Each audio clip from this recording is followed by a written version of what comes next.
안녕하십니까, 김동길입니다. 지난번에 이승만 대통령에게 대해서 한마디 했습니다. 뭐 한마디씩 해야 그래도 대통령 자리에 올랐던 12명의 얘기를 다 할 수 있기 때문에. 그러나 일부의 여론이 안 그렇더라고요. 이승만 대통령은 한 번으로 안 됩니다. 좀 더 하세요. 그래서 또 그 요청을 받아들여서 오늘 이승만 대통령에 대해서 한마디 더 하겠습니다. 영어에 born leader라는 말이 있습니다. born은 태어난다 그 말이니까 태어났다. 태어날 때 벌써 지도자의 자격을 가진 사람이 있습니다.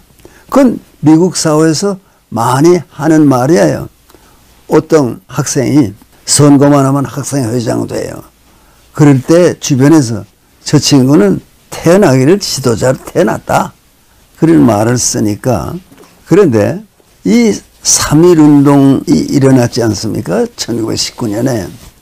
그리고 한 20년쯤 됐을 거예요. 1920년에 상해 임시정부가 생겨서 이승만을 대통령으로 모셔갑니다. 그때 아직도 젊은 사람이에요. 그렇게 나이 많은 사람 아닌데. 그런데 거기 가서 열흘이 오래 못 있어요.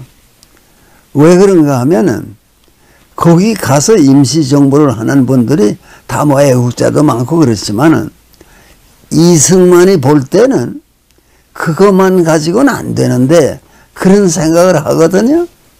거기 모인 이들이 다 뭐 좋은 애국자들이겠지만은 생각하는 게 다르니까 빠져나왔습니다. 나는 이상 못하겠다고.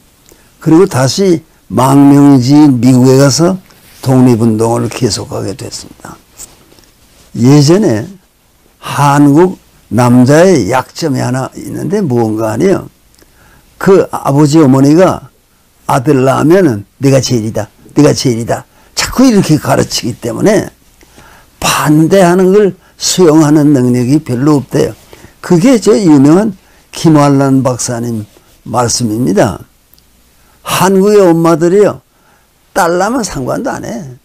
아들만 낳으면 내가 제일이다, 제일이다. 근데 다 제일 될 수는 없거든요. 제일이 안 되면은 참지 못하거든요. 근데 이제 이승만 대통령도 그런 약점을 가진 거 아닌가. 그러니까 주변에 센 사람을 못 둬요.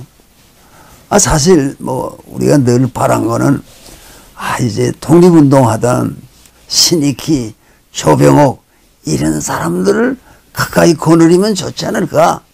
그건 다 국지단 인물들이니까 그렇게 못 하신단 말이에요. 이승만 대통령은.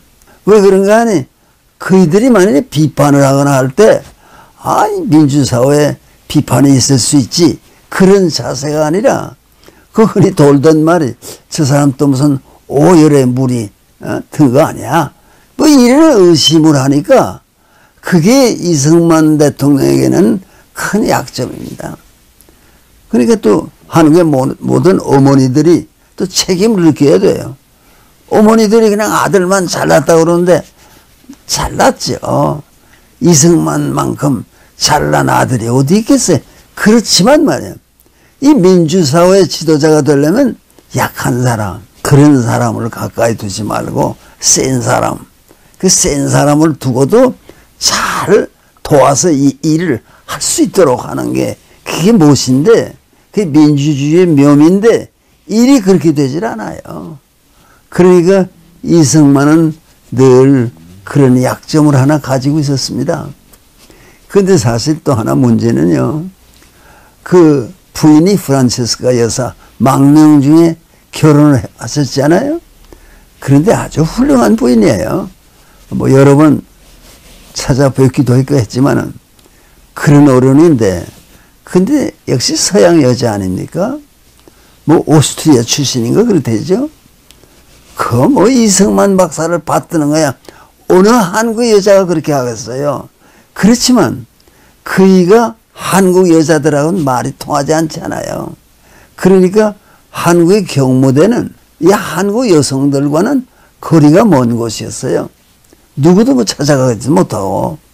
그래서 그런 말을 내가 어디서 들었기 때문에 하는 겁니다. 이승만 대통령의 배필이 한국 여자 영리한 사람이었다면 대통령 노릇을 더 잘하실 수 있었지 않았을까. 타고난 재능이요. 본 리더라고 하지만 어쩌면 그렇게 시를 잘 쓰고 어쩌면 그렇게 글씨 잘 씁니까? 따를 사람 없어요. 그래도 그저 글씨에 관심 있는 사람으로 이승만 대통령의 그 휘호를 보면요. 아주 예술이에요. 참 대단한 글씨 솜씨가 있던 그런 어른입니다. 그런데 뭐 한평생 나라를 사랑하는 것이 그의 모든 일의 중심이었으니까. 그러나 외로웠습니다. 이기붕 씨, 잘 알죠. 착한 사람이죠. 그렇지만은요, 이기붕 씨가 뒷감당은 못합니다. 무슨 부통령까지는 됐지만은, 서양의 경우도 그렇잖아요. 이 센 대통령은요, 프랭클린 루즈벨트 같은 대통령. 그의 부통령은요, 트루만 같은 사람이었습니다. 트루만은 뭐 좋은 사람이죠. 그렇지만, 인물이 강하지는 못하거든요. 약한 인물이거든요. 그러나 그 이북이 남침했을 때 얼마 사이에 딱 결정하더라고요. 허튼 뭐가 있는 사람이에요. 그래서 유엔군 그 다 출병하게 그렇게 해서 우리가 살았죠. 그래서 오늘 이렇게 유튜브도 하는 거지. 그때 트루먼이 어물어물했으면 못해요.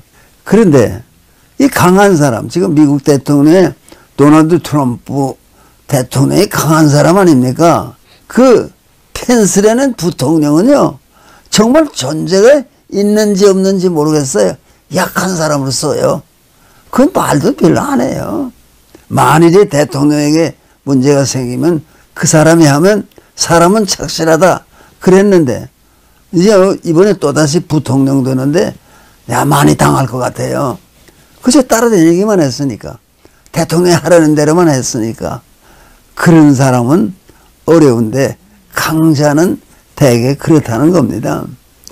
그래, 이승만 대통령 4.19 당하고 그리고 망명 나가지 않아요? 망명을 갈래서 가는 게 아니라요. 그때는 그 가까이 호정 씨 같은 애국자죠. 그런 분이 가까이 있어가지고 이승만 대통령을 설득한 거예요.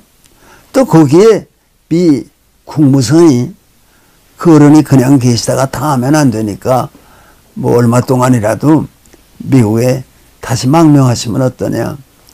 근데 이건 상상이지만 그때 그 일어난 세력이 말이에요.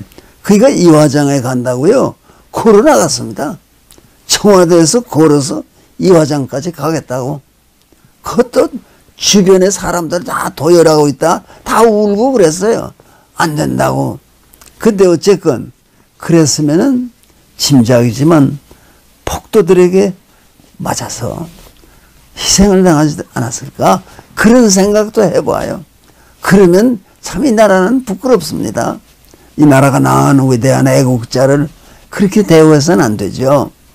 어쨌건 이승만 대통령은 유능한 인물이었고 그가 애국자이기 때문에 80 노인이 망명 가서 돈이 있어요. 뭐가 있어요?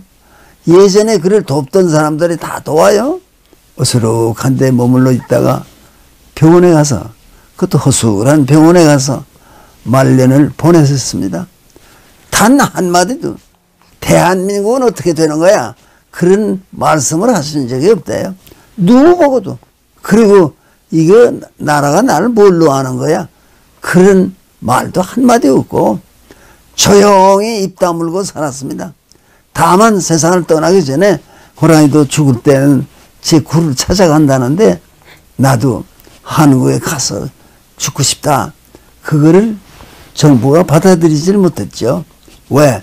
돌아오면 또 문제가 있지 않을까? 그래서 그렇게 한 시대의 인물이 위대한 인물이었고 그 덕을 보아서 우리가 앞으로도 대한민국은 잘 될 거라고 나는 믿습니다. 오늘 이랬지만 오늘을 이겨내면 내일은 밝으리라고 믿습니다. 왜? 위대한 인물이 초대 대통령을 지냈기 때문에. 오늘 내 얘기는 여기서 끝내도록 하겠습니다. 고맙습니다.